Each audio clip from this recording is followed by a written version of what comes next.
You're listening to PetLifeRadio.com.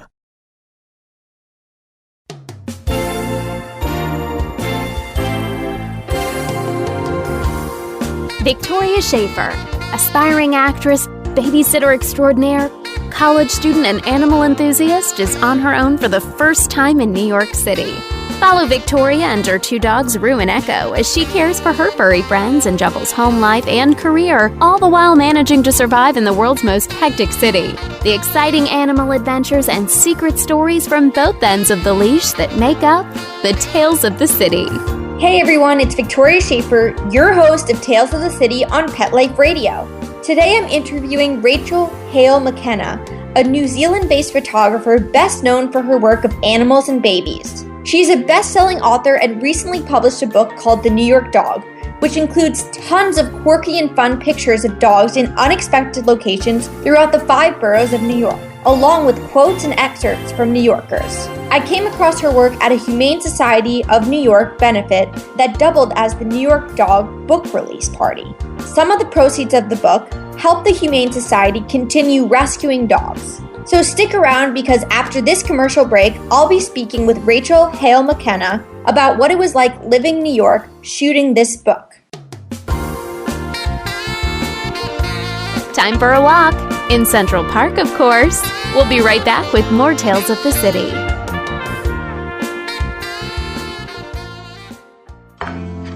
I'm not much of a reader, but I do wish I were more well-read. There are so many great books coming out. I wish I could find a way to keep up. Audible.com makes it easy to stay well-informed and catch up on your reading simply by listening. Audiobooks from Audible turn downtime into uptime. You'll be more productive and become well-read. Now I'm able to catch up on all the great books I've been wanting to read. With Audible, I feel smarter. Pet Life Radio listeners, try Audible.com now and get your first 30 days of Audible Listener Gold membership plan free. And get a free audiobook. Choose from over 100,000 titles. To get this great deal, go to audibledeals.com. That's audibledeals.com. Coast to coast and around the world, it's All Behave with Arden Moore. Find out why cats and dogs do the things they do, and get the latest buzz from wagging tongues and tails in Rin Tin Tinseltown. From famous pet experts and best-selling authors to television and movie stars, you'll get great tail-wagging pet tips and have a fur-flying fun time. All Behave with America's pet edutainer, Arden Moore. Every week on demand, only on PetLifeRadio.com.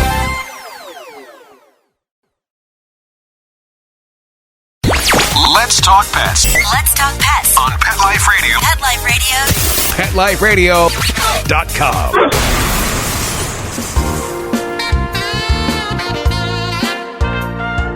Hey everyone, I'm your host Victoria Schaefer of Tales of the City on Pet Life Radio. I'm on the line with photographer Rachel Hale McKenna, who is all the way in New Zealand. She recently came out with a book called The New York Dog, and I'm so excited to hear what she thought about her time in New York and shooting this book. Hi Rachel. Hi. Thank you for dealing with this time difference. I just want to clarify, you're in New Zealand, but you live in France? We were living in France for the last 5 years, other than the 6 months we spent last year in New York, which was amazing. But we have actually just relocated back to New Zealand from France. So I see. So you were France, New York, now New Zealand. Yes, we still have a house in France, but we've made the decision to come back to New Zealand for a while. So you're all over the place. We're all over the place. Yeah. So how did your career start in animal photography? Yeah, it was right early days in my career, actually. There was a photographic competition open to all professional photographers here in New Zealand, and the competition was to photograph a watch. And you could submit whatever image you wanted as long as there was a watch included. So I came up with a crazy idea to put a pig wearing a watch. So I created a fake watch using an old man's belt, an alarm clock, and a substance called Fimo, which is like a clay, and then I used fake diamantes, and then I placed this enormous handmade watch around the neck of a pig and photographed it. And this the image won me the competition. It also got the attention of a publisher, and my career in animal photography basically started from that moment. Wow. Is that the publisher that you're currently working with that did the New York dog? It is indeed, actually. Yes, they've so you've had been together for like 20 odd years now. Yes. Oh my gosh. I know you had the French dog and the French cat. So what brought you to New York to do the New York dog? The French cat and the French dog were really well received. And it's always been a dream of mine to work in New York because I absolutely love New York, and it's such an incredible city and very, very iconic. So it was a challenge to capture it in a different light from what's been seen before, because it's probably one of the most photographed cities in the world. But also with my love and passion being animal photography, it was a classic follow-on from the French cat and the French dog, just sort of taking a more urban feel. And also it was a wonderful way to showcase New York in a different light, because so many people see New York as the concrete jungle, I suppose, whereas really, even my eyes were opened with spending 6 months in an incredible place to live with a dog. There are so many beautiful parks and places you can go with your dog. I'm hoping that my book will give people a new insight into actually how wonderful life can be for a dog in a big city. Yes, thank you, because everyone's always telling me, oh, how do you have a dog in New York? You know, they should be living in the suburbs where you have grass and all that. And I'm like, we get just as much exercise and have just as much fun in New York. You do, indeed. It was amazing. And all the dogs are so friendly and so well socialized. Yeah, it's completely different, I think. It's really great. So you were in New York for 6 months. Is that how long it took to shoot for this book? It did, yes. I would have loved to have a little bit longer, as you do for all projects, I suppose, but I actually managed to photograph plenty of images, and I probably got enough images to do volume 2 if I really had to. So the photos made it into the New York dog are only half of what you got? Pretty much. I always feel mean. All the book projects I do, not everybody actually gets to make the book in the end. But I have to be honest with people when I'm photographing them to say that the image will potentially get into the final book, because I do have to create probably twice as many images as what is needed, so that publisher has plenty to work with for the design layout and things. Mm-hmm. Yeah. Lots of people whose dogs didn't actually make the pages of the final book, but they still got to enjoy their images anyway. Oh, you gave everyone the prints of their dogs? Yes. That's so nice. And so the publisher or you or a collaboration between both of you make the selections for what pictures will make it into the book, or what's that process like? I give them what I call my A list, which are the images which I insist go in the book. And then there's the B list, which they can use to create other pages. And occasionally my A list ones don't make it, but most of the time I do get my way in that regards. But I have to be realistic in what works. The publishers have a really good knowledge of what works in the market. For example, what image is going to work well on the cover and that sort of thing. Yeah, that's a great image on the cover. Yeah, it is fantastic. And as a photographer, I'm sure many photographers discover this as well. You do get emotionally attached to certain images. And even though some of the images which I love, they might not be the more commercial images, so they might not work best. So I do have to take into account and listen to what my publisher says sometimes. Yeah, right. And where were you living in the New York area when you were shooting it? And what we did was we actually did house swaps with our property in France. So we moved around New York, which was fantastic for us to work in different areas. So we did a house swap with a wonderful family in Fort Greene, Brooklyn, where we swapped with them for 6 weeks. And we also had 3 different properties in Manhattan, which was wonderful as well. And we also swapped with a family in New Jersey. So even though that wasn't New York, it was still close enough. Close for us to commute every day to do the images for the book. Right, and which was your favorite area that you ended up spending the most time in? Oh gosh, I've been asked this a lot, and I absolutely adore Manhattan. But I think if I was to live in New York, I probably, as we have a young daughter and I love the family life, I really fell in love with Brooklyn. Yeah, that's the hot place now. Yeah, and it's got such a wonderful creative vibe, and it's fantastic for dogs. Like, I loved Prospect Park. It was incredible for the dog life. It was just unbelievable, and it's probably a little bit more rugged than Central Park. Central Park's absolutely beautiful. But Prospect Park, I think, has got a little bit more of an earthy feel to it, if you get what I mean. Yeah. So what did your daughter think? I know she was in a lot of the images in the book. What did she think about New York? She absolutely loves it, and there's no way we will ever be able to go to New York without her in tow. She will never let us get on a plane without her, I think. She adores New York, and we are actually very tempted to apply for green cards and come back and actually spend a bit more permanent time in New York because we loved it that much. But at the moment, our time we need to spend in New Zealand for a few years, but then you never know, we might end up in New York in a few years' time. Yeah, that would be awesome. And then you could do the sequel. Exactly. So what did you find was the biggest difference between the dog community in New York versus the dog community in France or New Zealand? I think there's definitely similarities. France was very different because we travelled around the whole country when I was doing the French dog, and so therefore in the rural areas you just find dogs wandering the streets, and so you don't have them with owners, and half the time you don't even know where the dog belongs. Whereas in New York, dogs are always with their owners or with a dog walker. But what I found with the New York dogs is that people absolutely adore them, and they are definitely treated as part of the family. Spoiled, yeah. Spoiled rotten, exactly. And I couldn't believe it when we first went to New York to start the project in February, and we were there for 10 days during the big blizzard in 2013. I know you've just had a very, very a rough winter you've just had. Every winter seems rough at the end of it. Yeah, exactly. But we happened to be there, we arrived 2 days before a huge big snow dump, and it was just so stunning. But I couldn't believe the little outfits the dogs come out with, and the little the little PVC rubber boots they all wear, which is a great idea for on the snow and things, because it can be really, really rough on dogs' feet when they're running around and things. So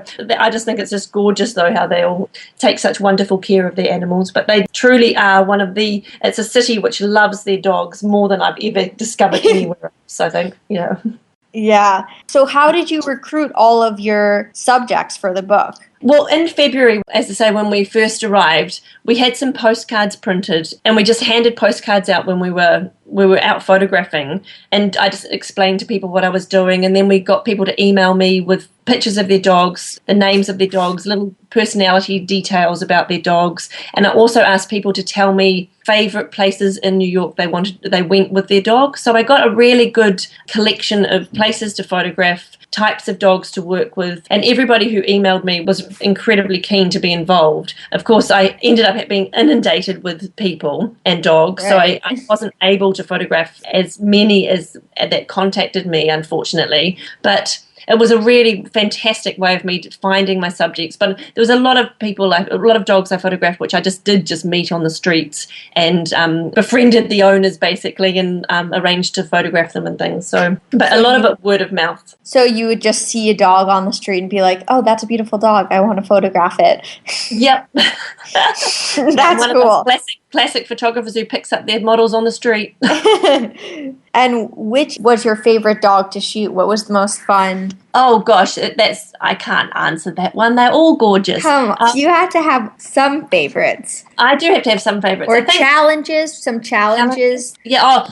Probably the biggest challenge I had with working with the dogs in New York was probably the fact that they're so used to noise that sometimes it was really hard to connect with them in the way that I'm used to connecting with them. Like normally I use my voice to make noises and to get a reaction out of them, and I control the tone of my voice to actually get the certain type of reaction out of a dog. And with so much noise going on in the backgrounds, it was incredibly difficult sometimes to actually get the connection which I'm used to getting. Like I finally got it most of the time in my images, but it was a lot more challenging than normal. Like I remember photographing a dog called Reno, which was a beautiful, stunning Siberian Husky. A Husky or a Malamute. He might have been a Malamute, actually, he was so big. But down in Chelsea, and I was photographing him against this gorgeous brick wall, and across the road was a construction site, and all the guys on the construction site were like barking like dogs and wolf whistling and just like making so many distractions when I'm trying to get this dog to concentrate on me. And this poor dog was so confused. It's like, well, where am I supposed to look? What am I supposed to do?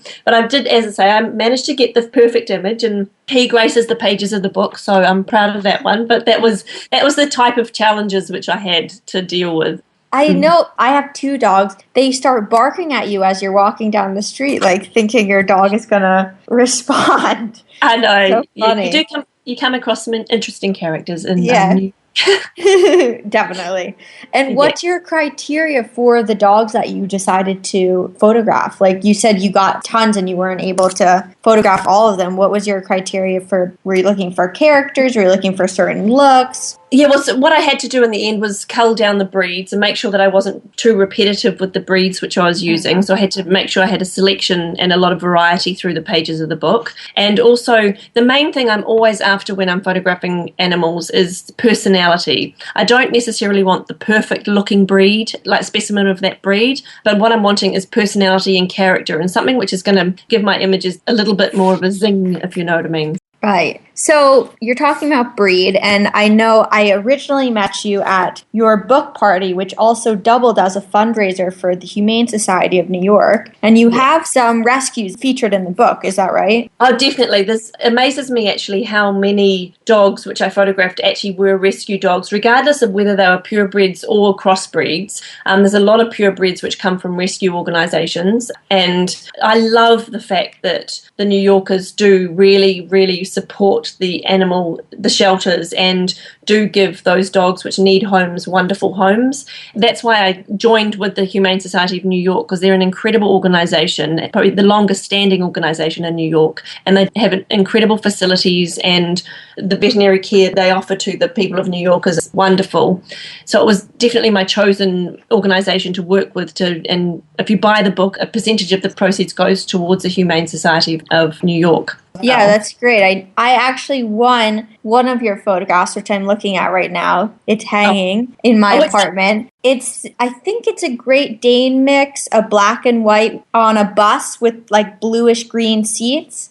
Oh, Atticus is a Great Dane. That's only a 7-month-old Great Dane. Oh, wow. That's why he's a little smaller than I thought. Yeah. He's an unbelievable, he's a beautiful dog, and that's one of my favourite images actually, and that was a really interesting scenario. That was taken down in Red Hook in the abandoned tram carriages. I'm not sure what you call them, if they're buses, trains, yeah. Like a cable car type thing, but train car. Mm-hmm. Yeah, and we asked permission of where they were sitting. They were sitting on the water's edge. They were abandoned. But anyway, some guy came over and told us to get out, you're on private property, all this sort of carry on. But thankfully I managed to capture the image before we got kicked out of there. But then we managed to track down the person who actually owned the cable cars, and he said, of course you can use the photographs, it's not a problem, all this, because I was a bit worried I wasn't going to be able to use that image because this guy kicked us out and said you're trespassing on private property, all this sort of carry on, even though we'd asked permission. We obviously hadn't asked permission from the right person or something. I'm not sure how it goes. But did you run into trouble often? I see we have a strict leash law, and some of the dogs are on leashes. I'm guilty of taking my dogs off leash sometimes too. But did you ever run into trouble with that? I didn't run into trouble, thank goodness. Most of the time, if I was in the parks, I was always photographing during the off-leash hours. So the dogs were legally allowed to be off the lead. If we were out and about on the streets and things, then I am guilty of the fact that dogs off the lead a little bit. But it was only for a few minutes, and they were always in a very controlled situation and they weren't just running free. So if the council came at me, it's fine. But usually it ends up okay because everyone loves dogs in New York. Exactly. But they're just put it back on the leash. Yeah, but I only ever did it if there was nobody around. I was never in a really public spot where we let dogs off. Sometimes it looks like the dog is off the lead, but it actually was on a lead, and I've removed the lead from the photograph. So there was a little bit of post-production done on some of the images to remove leads from the shot. Did you do any other sort of editing like that besides? Not really. The images are pretty close to. I'd have to flick through the book and see, but other than that, no. The only thing, like on the cover, the taxi's got the "I Love New York" on the top of the taxi, and that was the taxi actually had. That was photoshopped in purely because the taxi had Monsters University, and I can't do anything which is going to advertise those sort of things within an image. This is much cooler, anyway. Yeah, I was like, that's awesome. Yeah. So it's so obvious that you're passionate about dogs and you talk about them. You love all breeds. Do you have a dog yourself? Unfortunately, no, I don't at the moment. We're admire them from a distance. I do, and I think I get to work with them so often that I get my dog fixed most days. But we are actually in the process of looking for a house of our own here in New Zealand. And once I've promised our daughter that once we get a house, we will get a dog. So she will be very happy. What are you leaning towards? What are your favorite breeds that you would... I've got lots and lots of favourite breeds, but I think that we probably will just visit the SPCA here in Auckland and give some little dogs which are in need of a home, a nice new home, is probably what we will do. So it all depends what's available, which dogs our little daughter tends to take us lean towards, yeah. But I've got to say, I will have to sort of have some sort of say in what we do get. Small or big? I always tend to go for more medium to big size. But my daughter definitely wants a small dog. So hopefully we'll maybe get a puppy, which will be small to start with. And then by the time it gets bigger, she'll have coped with the fact that it's getting bigger. That'll be nice. Then she'll get to grow up with the puppy. Yes, it will be lovely. She grows. Yeah. All right. I have one more question for you. Yeah. And then I'll let you get back to your adorable daughter. Can you reveal what you're thinking about doing for your next project? Are you going to come back to New York? Are you going to stay? Well, as I say, the next couple of years are going to be probably based in New Zealand, but I'm hoping to do a lot more work in New York still. I'm probably going to come back and do a few workshops there for photographers. I've had people requesting doing a few workshops, so that'll be fun. So I'll be posting on my website very soon, actually, dates of workshops in New York.